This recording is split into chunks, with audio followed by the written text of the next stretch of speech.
Thanks for joining us in the race to replace Justin Trudeau. We're learning more this weekend about who is not in the running. Two high-profile Liberals say they're out, but as Kate McKenna shows us, behind the scenes, others are getting ready to kick off their campaigns. Another Liberal cabinet minister is out of the race. Employment and Labour Minister Steve McKinnon says the time available is not enough for the kind of campaign he wants to run. He joins a growing list of Liberals not running to replace the Prime Minister. I had to ask myself the question whether I was ready to step away from being the foreign minister at a crucial time between Canada and U.S. And the answer was no. Other high-profile ministers have also said no. Dominic LeBlanc and just this weekend, Anita Anand. But behind the scenes, others are organizing, preparing for potential campaign launches, including former BC Premier Christy Clark, former Bank of Canada Governor Mark Carney, former Finance Minister and Deputy Prime Minister Chrystia Freeland, and Government House Leader Karina Gould. I just wonder whether you think it's important to have a Quebecer in the race. Foreign Affairs Minister Melanie Joly told Rosemary Barton, with no high-profile Quebec candidate in the mix, she's looking for someone fluent in French. I think as Prime Minister, Rosie, you're tested on three things. First, the economy. Second, the Canada-US relations. And third, national unity. And that includes the relationship with Quebec and, of course, all provinces. That could disqualify Clark, who says her French is a work in progress. I mean, I'm working very hard at it, and I speak French every day, but I have a ways to go. Prime Minister Trudeau, it's great to see you. And the man whose job is now up for grabs appeared on U.S. TV for the second time since his resignation, defending his record. Let me ask you about your decision to resign. Right now, we're seeing a time in politics where emotions and social media is carrying an awful lot of weight in how people feel about things. But I'm always going to lean back on what are the substantive things that are being done. Justin Trudeau says he'll step down when a new leader is chosen on March 9th. That means whoever gets the job will become Prime Minister until the government is dissolved. Kate McKenna, CBC News, Ottawa. To another campaign, this one, Canadian leaders putting the pressure on Donald Trump, hoping to change his mind over tariff threats. So far, he's not backing down and says he'll do it on his first day in office in just over a week. Katie Simpson is in Washington. The stadium seating along Pennsylvania Avenue is nearly set up. With inauguration just over a week away, time is running out for Canada to convince Donald Trump to back down from his tariff threat. And that if he does choose to go forward with tariffs that raise the cost of just about everything for American citizens, that on top of that, we're going to have a robust response to that. As the Prime Minister vowed to retaliate on U.S. cable news, Alberta Premier Danielle Smith met with the President-elect at Mar-a-Lago twice in 24 hours. Writing on social media, she had a friendly and constructive conversation that she emphasized the mutual importance of the U.S.-Canadian energy relationship and highlighted how hundreds of thousands of American jobs are supported by energy exports from Alberta. Canadian businessman Kevin O'Leary was there too. He says Premier Smith argued Canada's case by comparing the trade relationship to a marriage. And so I understand marriages, they have tiffs sometimes. People, have issues in marriage, but we're long-term married, and we know we have to work this out. O'Leary is a supporter of a Canada-U.S. union discussing a common currency or passport around Mar-a-Lago. And while it may be controversial, he's also argued against the tariff threats. Tariffs are a weapon of negotiation. We don't want tariffs between Canada and the United States. That's a horrific idea. That's a bad idea for both economies. As Washington prepares for the transfer of power, Canadian concern intensifies. Fear Trump's tariff threat will soon become a reality. Something we can't do is not to take President-elect Trump on his word, because when he says something, he usually does it. Melanie Joly is one of several cabinet ministers expected to make visits to Washington this week in the hopes of deepening ties with influential lawmakers and advancing Canada's case against tariffs. As Canada finalizes its retaliation plan, Joly says everything's on the table. Katie Simpson, CBC News, Washington. We are not going to stand idly by while the U.S. president threatens local jobs and our economy. We are going to fight like hell. That's Brampton City Councillor Rowena Santos along with Whitby Regional Councillor Chris Leahy. They've both put together an ad campaign targeting smartphones in the D.C. area during Trump's inauguration with the goal of reaching and warning top U.S. officials of the negative impacts it will have on Canadians and their hometowns in particular. Another heated debate as Trump heads back to the White House is border security. Ontario's top cop sat down with CBC News talking about new efforts to bolster patrols. It is our responsibility to ensure that we are putting our best effort towards keeping Ontarians, Canadians, and people on the U.S. side of the border as safe as we can. Just last week, Ontario Premier Doug Ford announced Operation Deterrence. 200 police officers across the province will boost border security. Canada has seen an increase in the flow of illegal guns from the U.S., and police know drugs and people are being smuggled over the border. OPP says the program led to the arrest of 4 people last week on human trafficking charges near Cornwall. For the full interview with the OPP commissioner, tune into CBC Toronto at 6 Monday night. Tomorrow marks the official launch of Toronto's 2025 budget. All signs are pointing to another property tax increase. Tyreek Reed has more now on what to expect, including some of the mayor's top priorities. I believe the priority should be transit and then housing because the rents are so high. Torontonians are sharing what they would like to see at the top of this year's city budget. Mayor Olivia Chow is set to present the city's proposed 2025 budget on Monday, one that could cost more than $1 billion. Money is tight. No mayor, no councillor wants to add additional financial burden on residents. And at the same time, there are big needs out there that we need to get our heads around and to support, find a way to support. Top priorities for the mayor this year include the TTC, police services, and housing. The TTC board approved its operating budget on Friday and requested a 6.5% increase from the city. Toronto police are also requesting a $46.2 million increase. Living here needs to be affordable to the greatest extent that we can impact that at the municipal level of government. People need to know and feel that their streets and their city is safer. And so there's a big investment. Last year's budget included a 9.5% property tax increase, the highest in more than 2 decades. The question this year isn't if there will be another increase, it's how much. We're very adamant about this, that there is a property tax increase coming.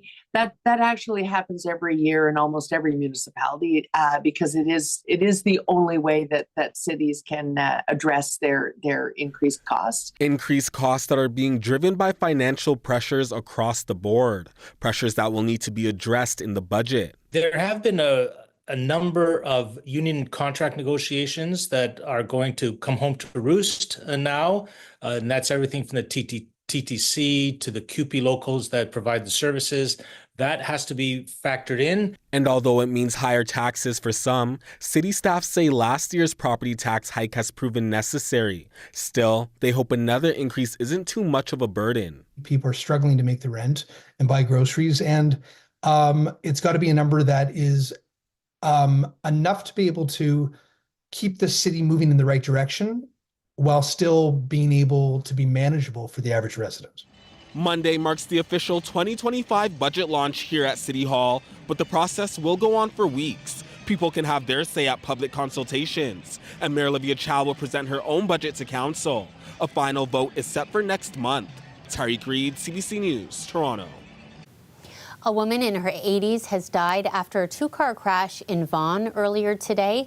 Police in York Region say the call came in just after 1 p.m. for this crash at Major Mackenzie and Dufferin. You can see both vehicles there suffering serious damage to the front end.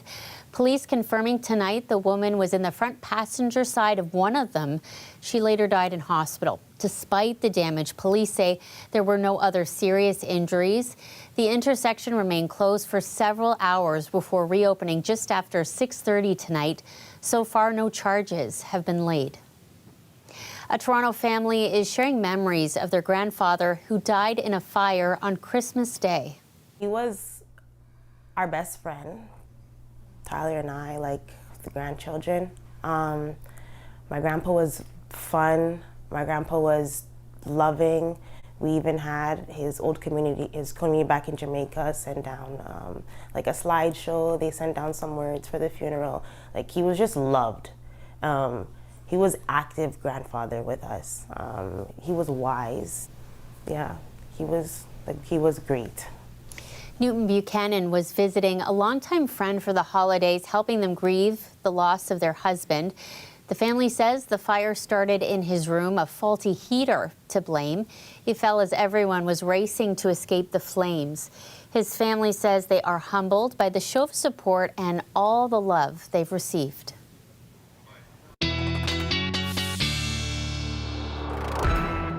Turning now to a look at the forecast. Sophia joining us. Another warm day out there. A great one to enjoy all the snow we've been seeing.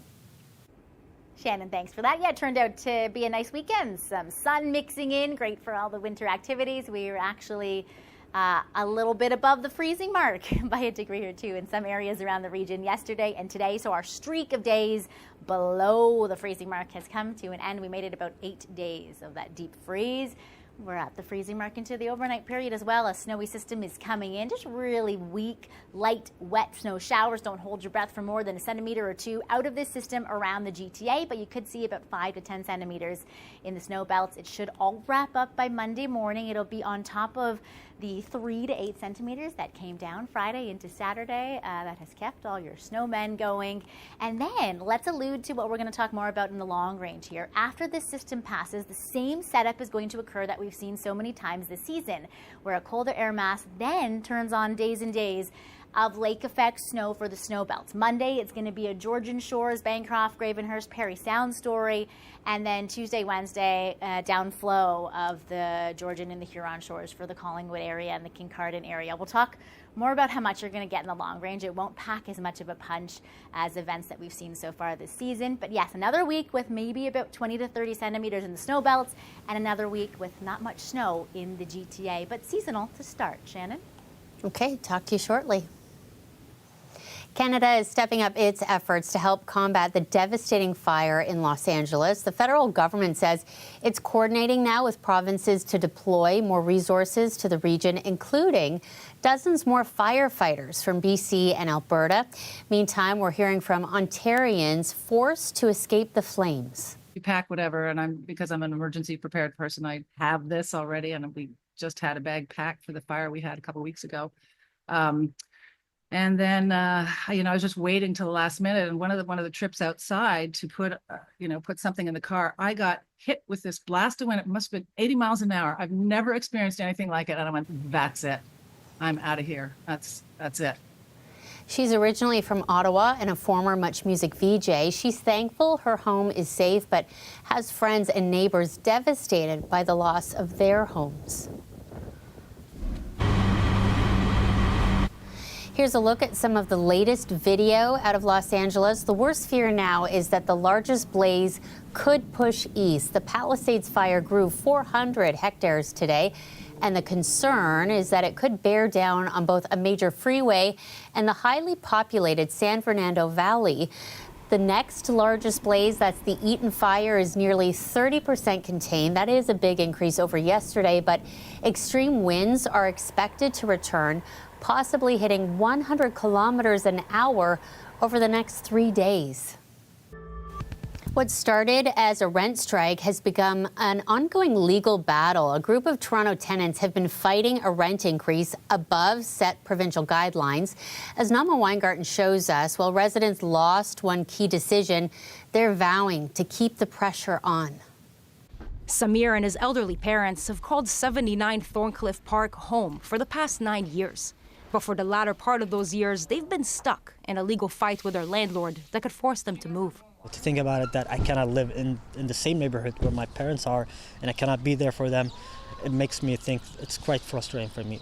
His building is one of 3 in a rental complex that's been in a battle with its owners, Starlight Investments and the Public Sector Pension Investment Board.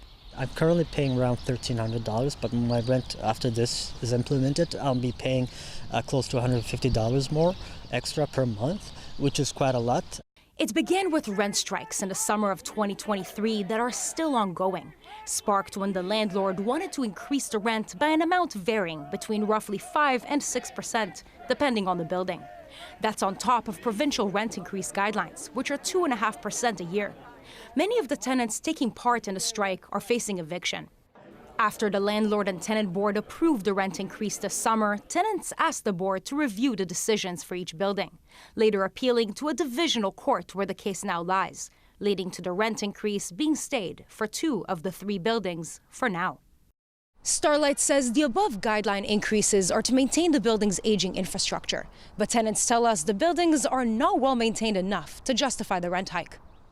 My apartment is too cold, so I have a portable heater because we can't sit in my room, so it's really cold. We don't have hot water anymore. You can call it only warm water, and most of the days we won't even have warm water. And that doesn't include the flood residents say is in the underground parking lot. In a statement to CBC Toronto, Starlight said it invested more than $28.5 million in capital improvements to the building since acquiring them in 2019, as well as responded to over 23,000 maintenance requests in a timely manner, with a resolution rate of 99.6%. But tenants say these resolutions don't always fix the issues, like this leak Samir reported in his ceiling. They just changed some stuff inside, but the leak hasn't stopped. They just did the drywall work and that's it. Starlight also said that it's been offering a rent assistance program for residents, saying all of those who applied to it received compensation, adding that none of the 86 units currently withholding rent applied. Ontario property owners are allowed to raise rent above the provincial limit up to 9% over 3 years to make up for eligible maintenance. For a lot of real estate investment trusts, for many corporate landlords, above guideline rent increases, it's a part of their business model. But this expert says that the Public Sector Pension Investment Board, known as PSP, co-owning the buildings, raises some ethical questions. It's a Crown corporation and one of Canada's largest pension investment managers. With all the lip service that the federal government is constantly doing about housing affordability, about improving the conditions for low-income tenants in Canada, to have a Crown corporation at the same time threatening to evict low, moderate income tenant families, it should be at least a moral conundrum. In a statement to CBC, PSP Investments said they're not responsible for the day-to-day operations of the buildings, adding they expect Starlight Investments to make sure the buildings in their joint portfolio are well maintained and safe while following applicable laws. Meanwhile, tenants are vowing to keep up the fight. They're back in court this spring. Nama Weingarten, CBC News, Toronto. An Anishinaabe artist from Northern Ontario is in the spotlight this weekend. She reimagined the Toronto Maple Leafs logo that you may have caught on the ice last night at the Buds Indigenous celebration game against the Canucks. Hope you enjoy this sacred place that we still call home. Chimigwich, go Leafs! As a designer, it's kind of one of those dream projects that don't come along very often. It's really hard in a lot of Indigenous fields. We don't see a lot of talent celebrated at that level. And especially as a woman, as an Indigenous woman, it's really easy to say no for the fear of what might come in this kind of space. But I think it's really important to show up because for other people, other artists, other Indigenous youth, I want them to know that we're here, they can be it, they can see it, and follow that path. I put beadwork because beadwork is, in our community, is an Anishinaabe style among many communities across Turtle Island. But my sister practices it quite frequently and is amazing at the beadwork. So I wanted to incorporate that as a stylistic element. And I also have included 2 medicines that grow in my community and in my yard, sweetgrass and cedar. 2 of our sacred medicines. And lastly, I've also included a turtle for Turtle Island because I really wanted to hark back to the place that we live on, the place that we play on, and where we work and our communities are. It's truly an inspiring and truly important partnership for the club as well. it's showcasing the Leafs' commitment to community, to highlighting and using that power of their fan base, of their community, to show the diversity and the support that other Indigenous communities need in this space. Congrats to Jennifer. This is pretty cool. You saw those hoodies there. So that Leafs merch is for sale. 20% of the proceeds are going to an organization for Indigenous youth. We love that. Sophia is joining us again now for a look at what we can expect this week. And I think the kids will be happy. Well, Shannon, I'm feeling like a broken record over here. More lake effect snow to talk about this upcoming work week. First, though, seasonal values. Monday morning, Monday afternoon, bang on seasonal for Monday afternoon right across the region. It has been cold enough, as we talked yesterday, to see some ice coverage starting to form on the Great Lakes. Only about 10% coverage. We're not quite where we should be this time of year, but we made a lot of ground over the past week with the cooler temperatures that we've had. And I want to show you the 7-day forecast now because after this snow that we have, this light snow coming down right now into Monday, we get a cooler northwest flow Tuesday and Wednesday. That'll prompt the lake effect for those of you in the snow belts. Thursday, Friday, and into the weekend, though, a few weak disturbances will come in, and it'll be the same story as we've seen. Not a lot of snow in the GTA.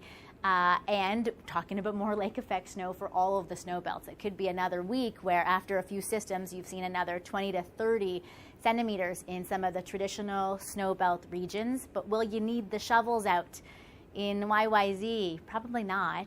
When will we see 10 centimeters of snowfall? That's the question. We're starting to look at the latest we've seen 10 centimeters of snowfall on record. Latest would be April the 3rd of 2016. And then last year, it wasn't until almost the end of March that we finally saw 10 centimeters around the 6th. Here's where you'll see snow, though. Sunday into Monday, just light all across the region. And then it's Parry Sound, Gravenhurst, Bancroft, and into the Ottawa region where you'll see some lake effect snow into Monday.